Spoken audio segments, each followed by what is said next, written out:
اب سوال پیدا ہوتا ہے قیام اللیل سے مراد کیا ہے؟ یہاں پہ میں ذرا تراویح کا جو پس منظر ہے وہ بیان کر دینا چاہتا ہوں۔ دیکھیے، جیسا کہ ہم نے خطبے میں بھی دیکھ لیا، اللہ نے قیام اللیل جو ہے اسے فرض نہیں ٹھہرایا تطوعا، قرآن مجید میں بھی اس کا کوئی ذکر نہیں، احادیث میں اس کی تشویق و ترغیب پوری موجود ہے۔ ایک اور حدیث بھی ہم بعد میں پڑھیں گے اس پر۔ اس کا پس منظر کیا تھا کہ اس کو چھوڑ دیا گیا۔ اب ظاہر بات ہے مسلمانوں میں کمزور بھی ہیں، مسلمانوں میں وہ مزدوری کرنے والے بھی ہیں، روزہ تو فرض ہے ان پر، چاہے مئی کا مہینہ ہے اور گندم کاٹنی ہے، روزہ تو پھر بھی رکھنا ہوگا، یہ سب کچھ ہے۔ لیکن یہ کہ رات کو پھر کھڑے رہنا ان کے لیے، جاگنا ممکن نہیں ہے، لہذا ان کے اوپر یہ چیز فرض نہیں۔ حضور نے تراویح کی نماز یا قیام اللیل نہ اسے فرض قرار دیا، نہ اس کے بعد جماعت کوئی اہتمام کیا مستقل۔ صرف 3 راتیں آپ نے جماعت کروائی ہے، اس میں 8 رکعتیں آپ نے پڑھی ہیں کہ جو آپ کا معمول تھا تہجد کا وہ پڑھی، اور تہجد کے وقت ہی جماعت کرائی ہے۔ یہ ہے وہ حدیث۔ اس کے علاوہ کسی نماز تراویح جو ہے جو ہم پڑھتے ہیں 20 رکعتیں عشاء کے ساتھ متصل، اس کا کوئی ذکر نہ دور نبوی میں ہے نہ دور صدیق اکبر میں ہے۔ یہ دور حضرت عمر کی خلافت میں ہوا ہے، اور ہم نہیں کہہ سکتے کتنے سال کے بعد ہوا ہے۔ حضرت عمر رضی اللہ تعالیٰ عنہ کی خلافت کا دور جو ہے وہ تو 10 برس ہے، ہو سکتا ہے 5 برس کے بعد ہوا ہو، 6 برس کے بعد ہوا ہو، 12 ہوا ہے ان کے عہد میں۔ حضرت عمر ایک مرتبہ مسجد میں داخل ہوئے، مسجد نبوی میں، تو دیکھا کہ کچھ لوگ 8 10 12 جو ہے وہ ایک جو ہے حافظ کے پیچھے کھڑے ہوئے اور قرآن سن رہے ہیں، کچھ دوسرے کونے میں کھڑے ہیں، کچھ کہیں اور کھڑے ہیں، مختلف جماعتیں ہو رہی ہیں۔ تو انہوں نے سوچا کہ کیوں نہ ان سب کو ایک امام کے پیچھے جمع کر دیا جائے، اور اس کے لیے لوگوں کی سہولت کے لیے عشاء کے ساتھ متصل رکھ دیا جائے، اس لیے کہ تہجد کے وقت اٹھنا جو ہے وہ تو ہر کس و ناقص کا کام نہیں ہے، کہ عشاء کے بعد اگر تھوڑا سا اضافی وقت ہو صرف، تو یہ ہر شخص کر لے گا، مزدور بھی کر لے گا۔ لہذا آپ نے یہ نظام تجویز فرمایا کہ عشاء کے متصلاً بعد 20 رکعت نماز پڑھی جائے اور ایک امام کے پیچھے پڑھی جائے۔ یہ گویا کہ اجتہاد ہے حضرت عمر رضی اللہ تعالی عنہ، اس کو آپ نے خود بدعت بھی قرار دیا ہے، لیکن بدعت حسنہ۔ بدعت کس اعتبار سے؟ لغوی اعتبار سے، نئی بات، اس لیے کہ حضور کے زمانے میں نہیں تھی، تو یہ اس طریقے سے ایک نئی بات ہے۔ لیکن یہ بات چونکہ بہت اچھی ہے، بہت عمدہ ہے، آپ جب یہ نظام چل پڑا تو ایک دن مسجد میں آئے، دیکھا کہ بڑی بھری مسجد ہے، صحابہ کھڑے ہیں اور ایک امام کے پیچھے قرآن سن رہے ہیں۔ آپ نے فرمایا نعم البدعۃ ھذہ، یہ جو ہم نے نئی بات شروع کی ہے یہ بہت اچھی ہے، بہت عمدہ ہے۔ اب یہاں سے فرق واقع ہو گیا ہے۔ ایک تو اہل تشیع جو ہے وہ تو ویسے ہی حضرت عمر سے بہت دشمنی رکھتے ہیں، عناد رکھتے ہیں، تو حضرت عمر کے اجتہادات سے انہیں نفرت ہے، انہیں دوری ہے، چاہے وہ کوئی سا بھی حضرت عمر کا اجتہاد ہو۔ ہمارے ہاں اہل حدیث حضرات بھی در حقیقت حضرت عمر یا کسی اور خلیفہ راشد کے فعل کو وہ سمجھتے ہیں کہ یہ ایگزیکٹو آرڈرز ہیں، یہ ہمیشہ کے لیے نہیں ہے۔ حضرت عمر نے اپنے دور میں ایک نظام قائم کیا، ان کے دور کے لیے ٹھیک تھا، یہ ہمیشہ کے لیے نہیں ہے۔ ہمیشہ کے لیے وہ 8 ہی رکعتوں کے قائل ہیں، وہ تہجد والے، لیکن اس میں بہرحال انہوں نے بھی خود یہ اضافہ کیا ہے کہ وہ 8 رکعتیں وہ عشاء کے ساتھ متصل پڑھتے ہیں، تہجد کے وقت تو نہیں پڑھتے۔ اور حضور نے تو صرف 3 روز جو ہے وہ کرائی تھی جماعت، وہ لوگ 30 دن یا 29 دن پڑھ رہے ہیں، تو اضافہ تو انہوں نے بھی کر دیا، تو نظام میں تبدیلی تو ہو گئی۔ لیکن اہل سنت جو کہلاتے ہیں، ہمارے جو 4 جو ہیں، جو ہمارے مسلک ہیں، حنفی، مالکی، شافعی، حنبلی، ان کا اتفاق ہے اس پر حضرت عمر کا، کیونکہ ان کے سامنے اصول یہ ہے کہ حضور نے فرمایا علیکم بسنتی وسنت الخلفاء الراشدین المہدیین، تم پر لازم ہے کہ میری سنت کو پکڑو مضبوطی کے ساتھ، اور میرے خلفاء راشدین مہدیین جو ہیں ان کی سنت کو پکڑو۔ اس اصول سے یہ 4 فقہیں جو ہیں حضرت عمر کے اجتہادات جو ہیں ان کو بھی پابندی سمجھتے ہیں کہ تمام عمر کے لیے، قیامت تک کے لیے امت مسلمہ پر ان کی پیروی لازم ہے، لہذا اس میں اجماع ہے۔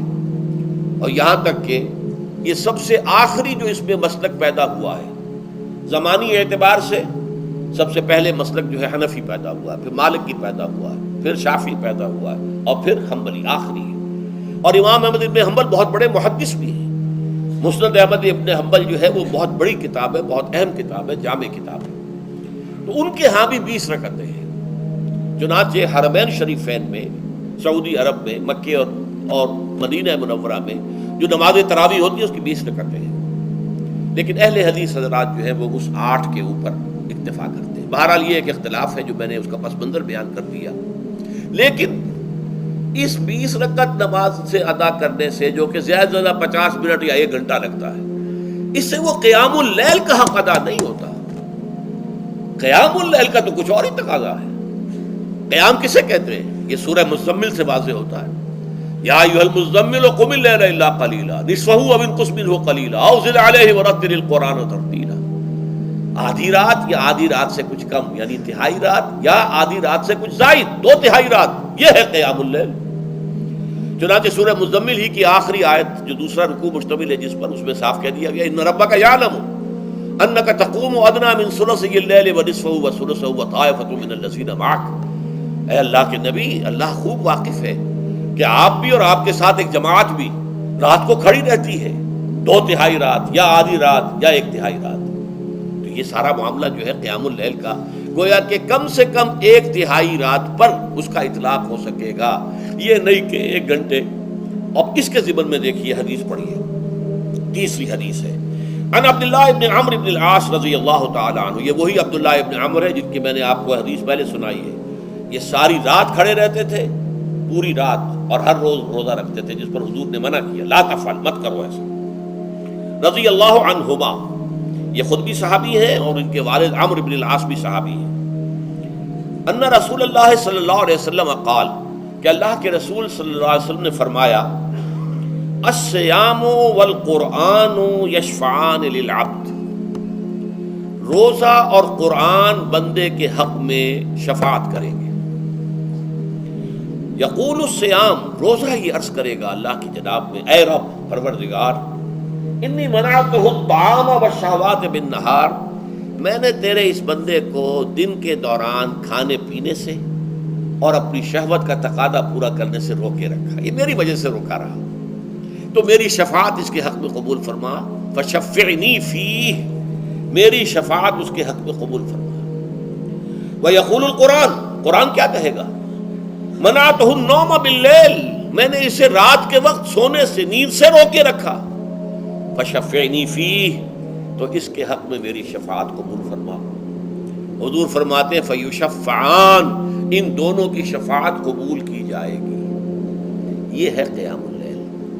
یہ قیام اللیل صرف تراویح کی نماز سے جو پڑھ لی جاتی ہے، اور ہمارے ہاں تو یہ ہے، وہاں کم سے کم یہ تو تھا، صحابہ کرام کھڑے ہوتے تھے تو جو قاری پڑھ رہا ہوتا تھا وہ ان کے دل میں اترتا جاتا تھا، اس کا مضمون اور مفہوم جو ہے ان کو معلوم ہے، لہذا وہ اس کی زبان سے نکلا ہوا ہر لفظ ان کے قلب کی گہرائیوں تک اتر رہا ہے. یہاں تو یہ ہے پیرٹ لائک حافظ ہے، اسے خود پتہ نہیں میں کیا پڑھ رہا ہوں. اکثر حفاظ جو ہیں وہ عالم تو نہیں ہوتے، اور جو سن رہے ہیں انہیں کچھ پتہ نہیں ہم نے کیا سنا ہے. تو ٹھیک ہے، کم سے کم ثواب تو انہیں ملے گا کہ انہوں نے وقت نکالا ہے. 1 گھنٹہ ہی اضافی صحیح، لیکن بہرحال اس کا وقت تو انہوں نے نکالا ہے، محنت کی ہے، کھڑے رہے ہیں، ثواب ملے گا.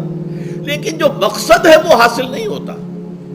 اس مقصد کے حصول کے لیے اول تو قیام اللیل کی کم سے کم مدت 1 تہائی. اگر کوئی شخص فرض کیجئے کہ اس کے ہاں کوئی اور انتظام نہیں ہے، جیسا کہ ہمارے ہاں ہم نے انتظام کیا ہے بڑے بڑے شہروں میں دورہ ترجمہ قرآن، اس میں ہمیں 5 گھنٹے لگ جاتے، نصف شب کے قریب تری جو ہے معاملہ ہو جاتا. اس میں کیا ہوتا ہے کہ ہر 4 رکعت سے پہلے جو اس کے اندر پڑھا جانا ہے حصہ قرآن کا، اس کا پہلے ہم مطالعہ کرتے ہیں بیٹھ کر، ترجمہ اور کچھ موٹے موٹے نکات کی جو ہے وضاحت. پھر کھڑے ہو گئے اور قاری صاحب کے پیچھے 4 رکعتوں کے اندر وہ 4 رکوع یا جتنے بھی ہیں پڑھ لی، سن لی، پھر بیٹھ گئے 4 کے بعد پھر اگلی 4 رکعتوں کے اندر جو کچھ پڑھا جانے والا ہے اس کا ترجمہ، اس کی تفہیم ہو گئی، پھر کھڑے ہو گئے، پھر سن لیا. اس طریقے سے 5-6 گھنٹے میں تراویح ختم ہوئی. تو تراویح بھی ہو گئی، حضرت عمر کے اجتہاد پر عمل بھی ہو گیا، 20 تراویح ہو گئی. لیکن یہ ہے کہ اس کے ساتھ جو اصل غرض و غایت ہے قیام اللیل کی وہ بھی حاصل ہوئی. یہ ہم نے 17 سال پہلے شروع کیا تھا یا 18 سال پہلے، اور وہ انشاءاللہ اللہ کے فضل و کرم سے اب چل رہا ہے. بڑے بڑے شہروں میں ہو رہا ہے، لاہور میں جن مقامات پر ہو رہا ہے وہ تازہ جو ندائے خلافت ہے اس کے اندر آپ اس کی فہرست دیکھ لیں. کراچی میں تو اس سے غالباً 3 گنا مقامات کے اوپر وہ کام ہو رہا ہے اور دوسرے شہروں میں بھی ہو رہا ہے.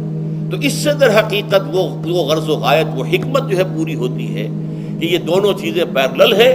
من صام رمضان ایمانا واحتسابا غفر له ما تقدم من ذنبه ومن قام رمضان ایمانا واحتسابا غفر له ما تقدم من ذنبه. تو صیام اور قیام جو ہے ان دونوں کا حق ادا ہو جاتا ہے.